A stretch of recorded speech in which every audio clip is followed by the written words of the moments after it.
мира. Сейчас у нас июнь 2023 года, город Харьков. Это видео мы записываем для YouTube канала Всеволода, который нам помог выбрать этот котел. Котел Color D5. Всеволода благодарим за терпение, которое он оказал для того, чтобы мы удачно этот котел выбрали. На самом деле вариантов не так уж и много, но из всех вариантов, которые были предложены вообще на рынке Украины, мне кажется, это, наверное, один из оптимальных. Качество этого котла замечательное. Выполнен настолько нет зазоров. Хорошо изолирован, запаха в доме тоже нет.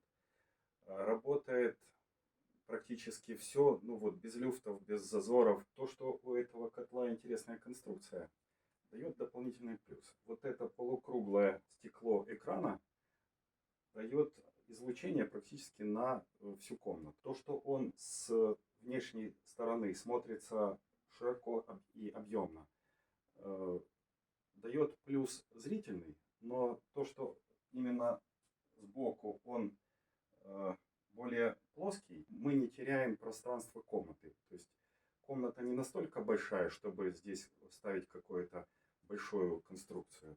А именно этот котел, он достаточно аккуратно вписывается в среднее помещение. Котел удобный, потому что внизу можно выложить сухие небольшие дрова для того, чтобы изначально растопить этот котел. Достаточно большая камера сгорания.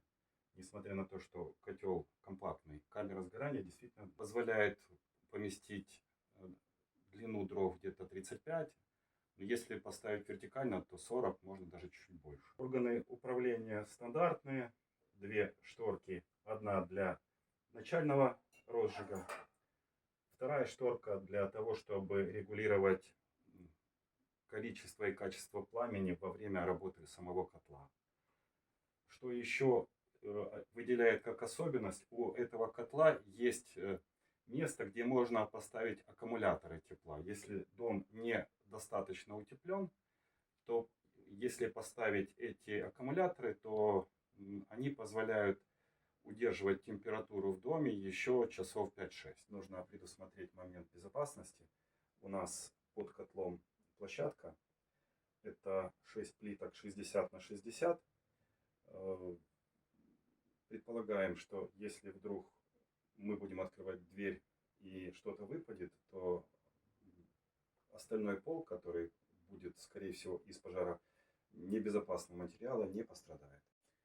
Дымоход у нас прямой, и его достоинство в том, что он без поворотов и углов не накапливает внутри сажу. И второе, что его можно чистить, открутив всего два элемента прямо из камеры сгорания. За котлом мы разместили экран. Это тоже плитка. Он тоже создает безопасность, пожаробезопасность. И он является еще и накопителем тепла. Потому что когда работает котел достаточно долго, то тепло накапливается здесь и потом отдает достаточно долго еще эта стена остается теплой. Еще одно из достоинств этого котла. В нем предусмотрена подпитка воздухом с улицы, что дает возможность длительно работать этому котлу, не забирая воздух из помещения. Сейчас мы этот котел оживим. Он нас выручил этой зимой. Была ситуация, когда несколько дней пришлось отапливаться только этим котлом. И наши почти 80 квадратов дома он отопил прекрасно. Температура в доме держалась 27 градусов.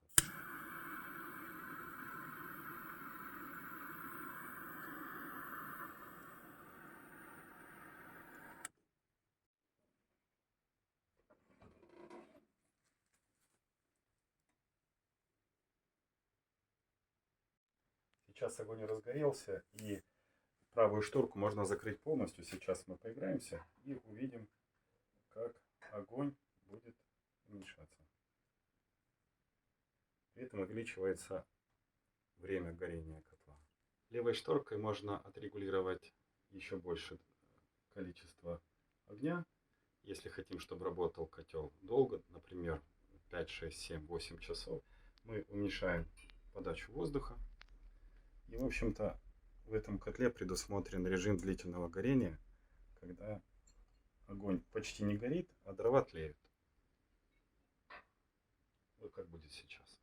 У нас работает вторичный дождь. И если мы немножко откроем, то мы увидим, что количество пламени увеличится. Играться этим можно бесконечно долго, никогда не надоедает.